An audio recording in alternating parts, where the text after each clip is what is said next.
What's the number one thing you look for when you're hiring an employee?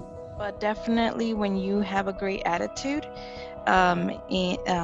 in your interview, phone interview, whatever interaction we have, we definitely take that into consideration. But while there are very many other requirements, attitude goes a long way. Sure. This is Tara from Ibro. I can add that consistency as a worker, whether that's showing up on time, being a team player, contributing to the work, coming up with ideas, to be consistent in what you do is something that we're looking for. Name some of those skills that individuals need no matter where they go. I mentioned a couple: teamwork, attention to detail.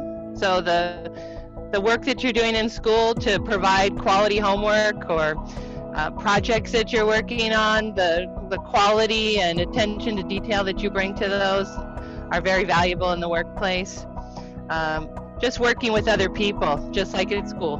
With the West Central Building Trades, and I'll just say for the students listening is math. No matter what you do, math is important. And don't sweat it now if you think math is hard in school.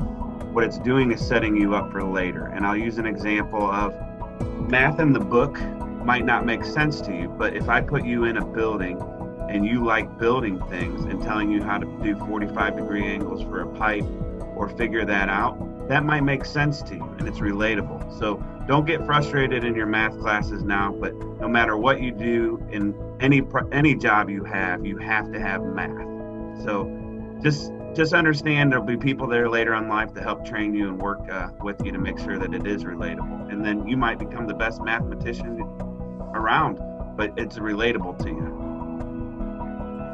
I would add some of what others have said. One is just the ability to show up.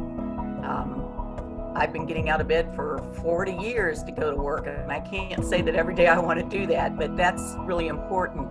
I've only been at Adams for 8 or 9 months. It's a completely different field for me. And what I've found that I think you students may like is the fact that whether you're working in the field as a splicer in construction, or you're working in the offices in accounting or marketing, everybody is willing to help you. As I said, this is a completely different field for me, and it has been fun to learn, but you have to come in with an attitude. I don't care if you're 18 or you're where I am. You have to come in with an attitude. I want to learn, I want to be part of this, and I want to make sure that what I do matters every day.